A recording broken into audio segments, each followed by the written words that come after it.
Welcome back, everybody, to What Really Matters. I'm Tablet Deputy Editor Jeremy Stern with you in Los Angeles. I'm here, as always, with Walter Russell Mead, Tablet news writer, Global View columnist at The Wall Street Journal, and distinguished fellow at Hudson.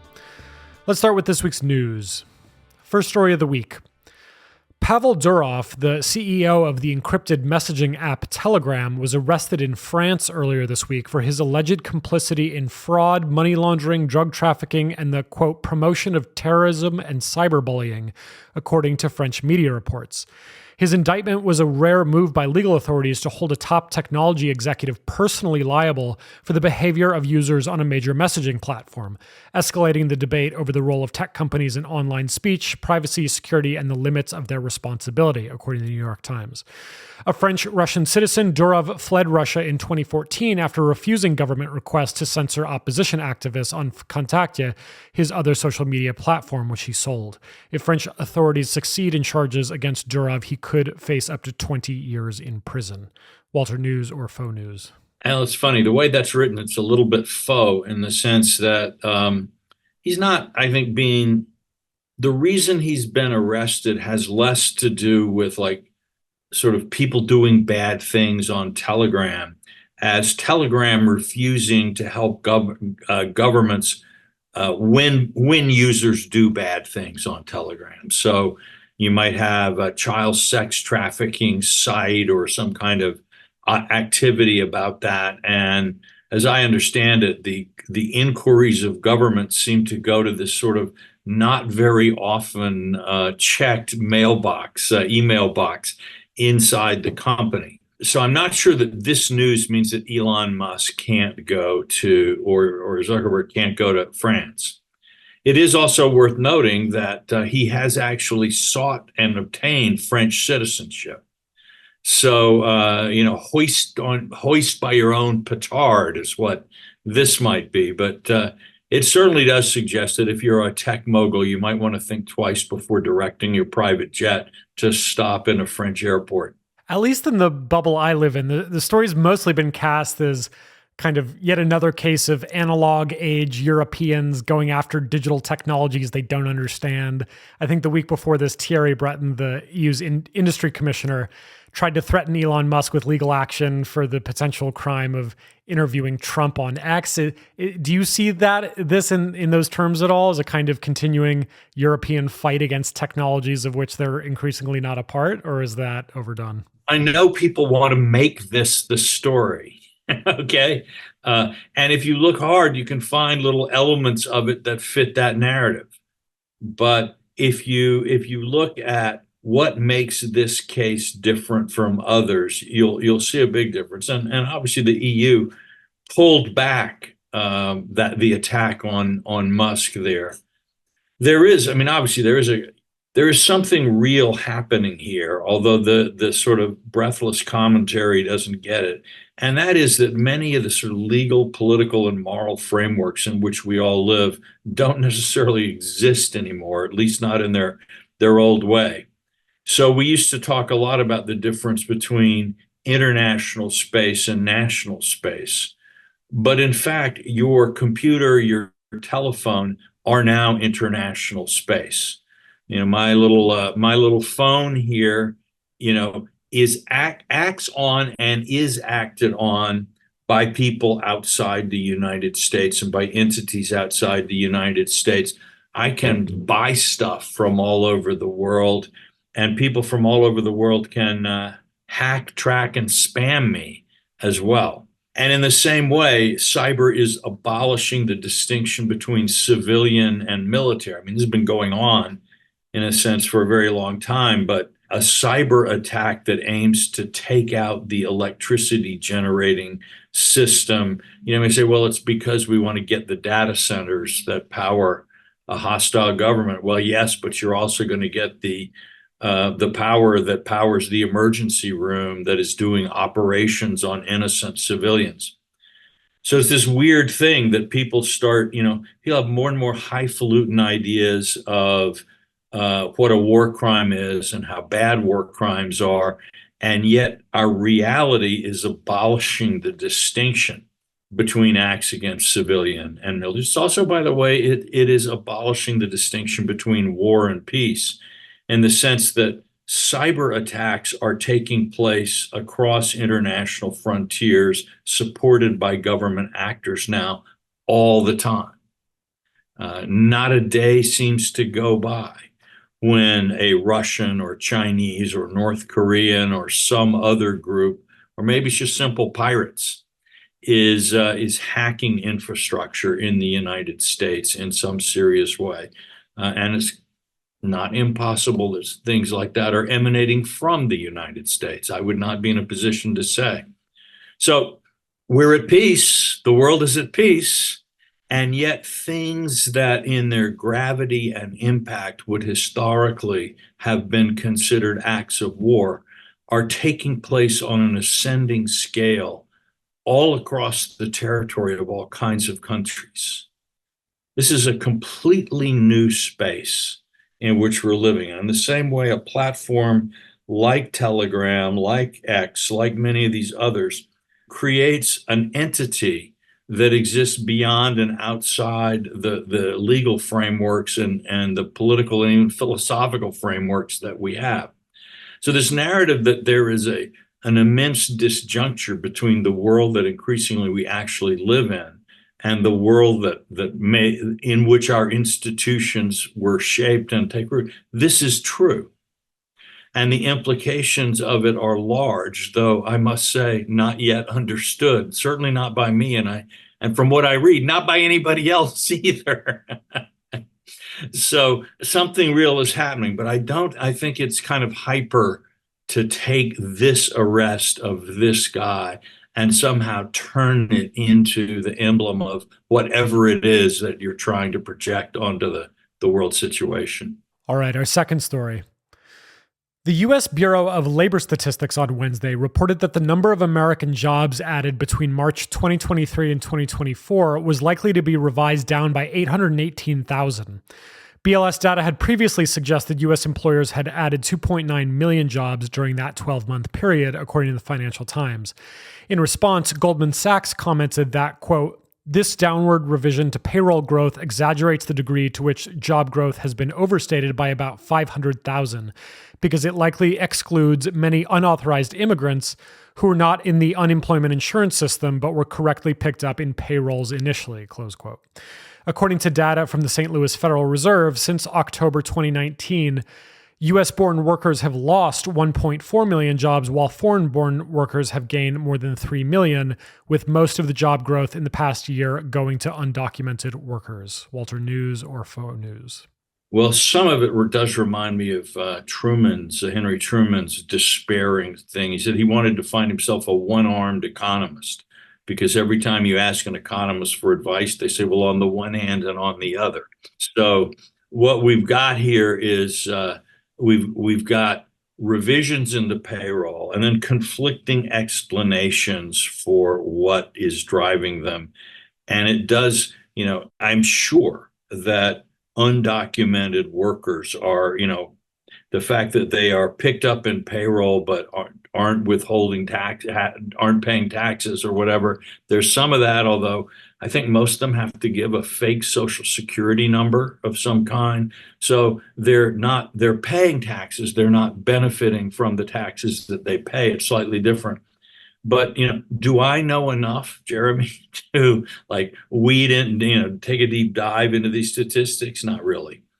I will say that we're also seeing in another set of revisions, I think that the GDP growth was up, more than expected. So the one thing that would tell you is probably if GDP growth is rising more than expected, a change or downward revision in payroll is not as big a deal as the biggest pessimists would want to make it. It would still lend itself to the question of to what extent are these jobs going to foreign-born and undocumented workers. We like to think, we have this hypnotism of numbers. We look at a nice number, GDP, 23.24 trillion. Okay, really? In fact, estimates of what is the underground economy, the drugs, the prostitution, all the other things that people don't want to talk about, but in fact do. How big is that? Well, you can get varying estimates of that. So if what you had, say one of the things that's happening is that a lot of sports gambling that used to be illegal is now legal, you might see a change in the size of official GDP that simply registered this change, that money that you didn't used to see, you now see. So it's or the same thing one could say about, how much economic growth might have been driven by legalization of pot. That again, stuff that used to be off the books is now somewhat at least on the books, blah, blah, blah.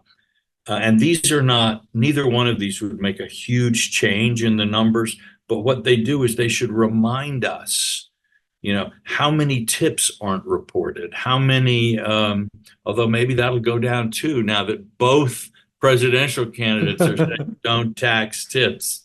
And we fetishize these statistics. In any case, I think what we're seeing as we head into the election, and that's probably what matters most right now, is that there are a lot of voters that are unhappy about the economy, but they don't seem to be as acutely unhappy about the economy as the Trump campaign would really like them to be.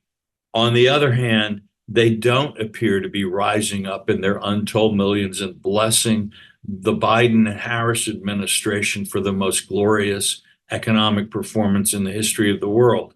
Gosh, I don't know. It's possible that the truth is somewhere in between. All right, final story of the week. Since the last time we spoke, Walter, Robert F. Kennedy Jr., a former Democrat, ended his independent campaign for president and endorsed Donald Trump, and Tulsi Gabbard, former vice chair of the Democratic National Committee and congresswoman from Hawaii, also endorsed Trump, who named them both as honorary co-chairs of his presidential transition team. The New York Times reports that Kennedy and Gabbard spent most of their public lives as progressive Democrats, which makes their elevation to stardom in MAGA world both a blow to the conservative movement as well as a potential boon to Trump's chances in November. Walter, is it news or faux news? First of all, it is faux news in the sense that neither one of them is a significant political force, and RFK Jr. was losing support, and in fact, his name is going to stay on the ballot in a lot of places. So at that level, it would be harder to find anything more faux about faux news than this. And then you add that on top of that, their reward for this act of patriotism and courage is to be an honorary co-chair of a transition team. This is genuinely, the lowest chump change you could possibly get. It is a nothing burger of an appointment. And whatever one wants to say about either Gabbard or Kennedy, I'm sure that both of them are smart enough to know this. So it's possible that there will be other things that we don't yet see. But again, it is in Trump's nature to promise a lot of things to a lot of people and then not deliver. He seems to have remembered something that Machiavelli said, no doubt from his extensive reading in Renaissance classics, that when you do someone a favor, you make a thousand enemies and one ingrate, because all the people that you don't give it to hate you, and then the one that you gave it to is not really very grateful. So thinks actually they deserved it and perhaps deserved more. Trump seems to have solved this problem by not really giving anybody anything, but just kind of keeping people dancing on promises and hot air.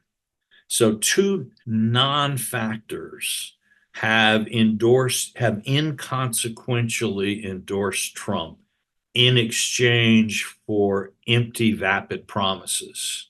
Maybe that. Now, the other piece of this, though, is when people call this a blow to the conservative movement, generally speaking, when hypocrites and frauds join your movement, it's a sign that your movement is gaining power, not losing power. So, when sort of various opportunists want to hitch their wagon to your star, it means that at least they think your star is rising. Now, conservative movement, obviously, and MAGA movement, they are not the same. But it does seem to me that this is not a sign that the momentum, such as it is irresistibly moving in a progressive direction. All right, that does it for the news this week. Let's have the big conversation.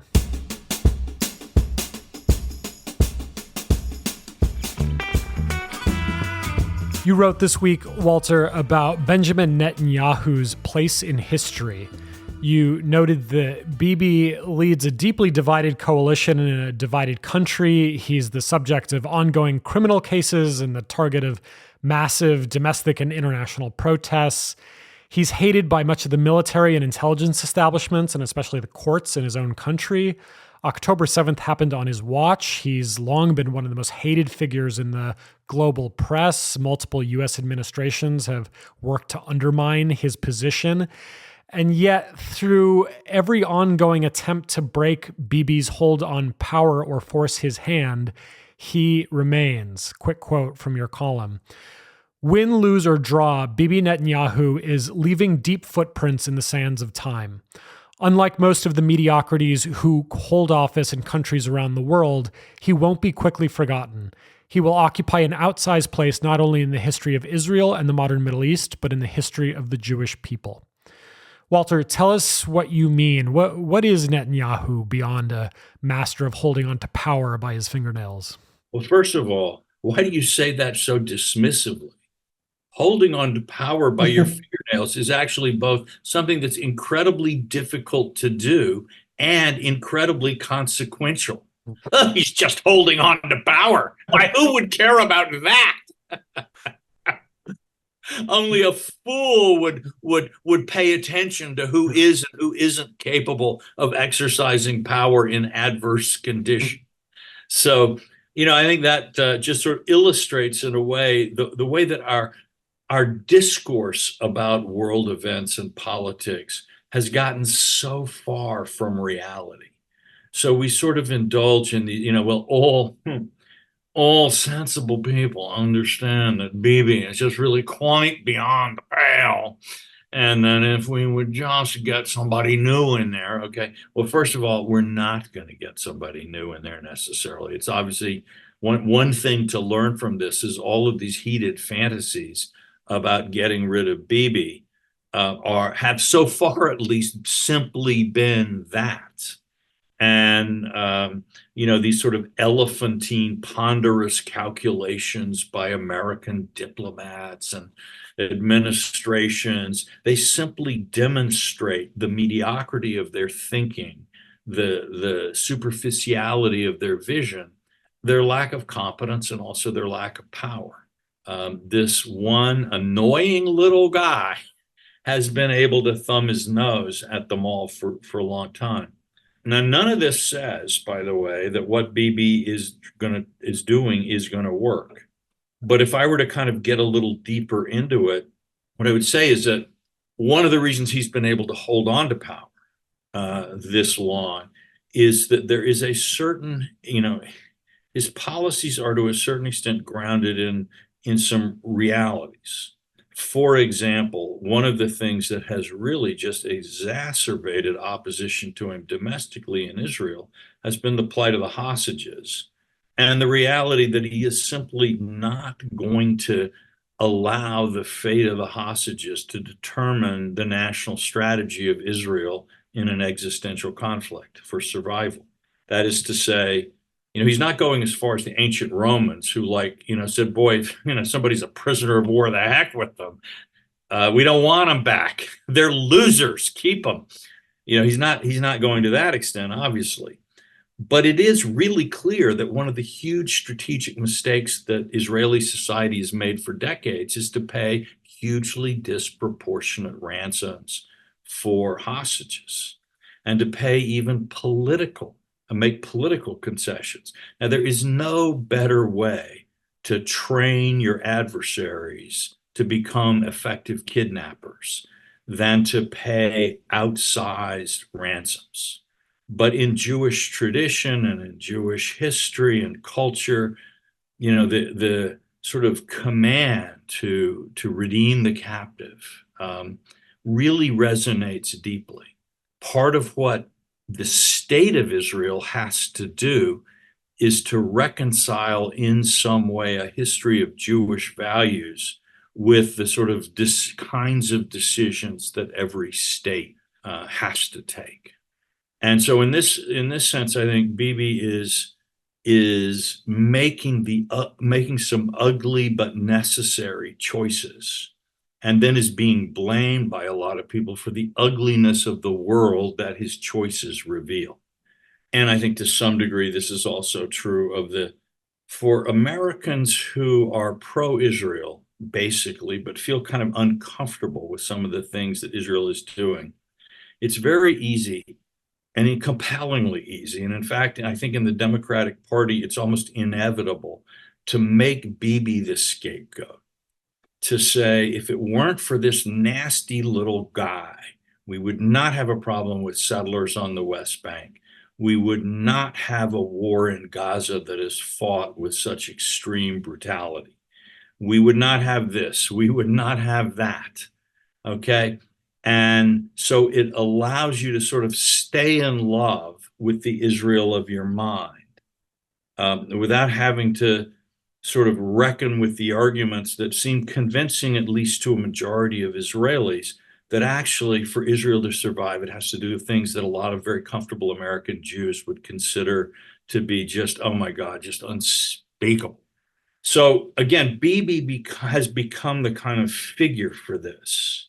None of this is saying that I think Bibi is right about everything. The Israeli policies are right about everything. That's not the point here.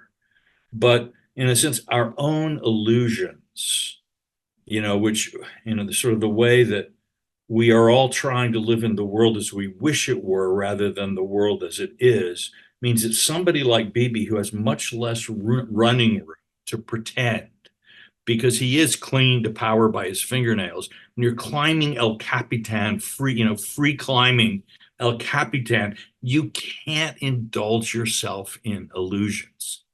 So in a case like this, his very realpolitik focused calculations, and I'm not saying he doesn't sometimes slip and make mistakes, he obviously has, but he is disciplined in his approach to the world in a way that a lot of us just aren't.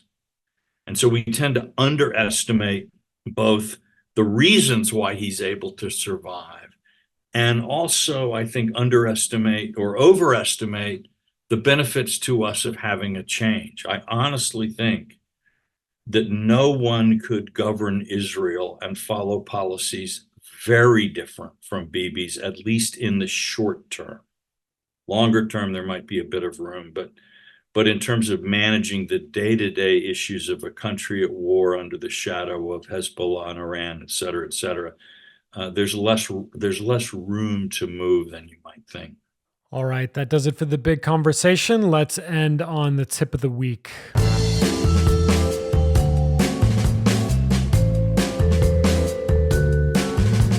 It's Labor Day weekend, Walter. So this week, give us your personal favorite labor leader or figure in American history, or the one you think our listeners should learn more about. Well, that's a cheat to say American history, because in fact, the nothing is more international than Labor Day, Jeremy. So I refuse to allow myself to be constrained by this short-sighted limitation. I would say that the greatest labor leader known to history beyond any shadow of a doubt is Moses. He found an unorganized and oppressed people who were being exploited by their taskmasters. He began to organize them. The exploiters respond with an intensification, bricks without straw, but no cut to your quota, right? And instead of being disheartened by this, he was able, even under these very difficult conditions, to continue organizing, united them, helped them develop a political sense of themselves, and led them ultimately out of slavery and at least to the borders of a land with milk and honey. So, give me a labor leader that's done better than that. I guess I suppose that in American history, you're going to force me on that, I would Probably, I just like Samuel Gompers, and for one big reason. What does labor want? It wants more. Talk about seeing to the heart of the matter. Those are terrific. Walter Reuther, I think during the Cold War of sort of, again, helping drive communists out of the labor movement was one of the great things. I'd put Ronald Reagan there too. Communists are the most destructive force a labor movement can possibly have in it. And they tend to be very difficult to deal with because they're organized in a way that others aren't. They conceal their agenda. And while we don't have the same kind of organized communist party we might have had in the 50s, there are still people who are clearly, I suppose, in the labor movement in the UK, they call them intryists, who, who pretend to be, just part of the crowd, but actually have a completely insane, destructive, and ugly program that they are going to do everything in their power to impose, manipulating other members, abusing the rules and the institutions. And so the great labor leaders are going to be first and foremost, I think, the people who break the power of those groups within labor so that labor can actually deal with the real challenges that labor faces. All right, there you have it. Thanks to our producer, Noam Bloom. Thanks to Will Cummings at Hudson and my co-host, Walter Russell Mead. I'm Jeremy Stern. We'll see you next week. And until then, please go rate and review us. This helps other people find the show.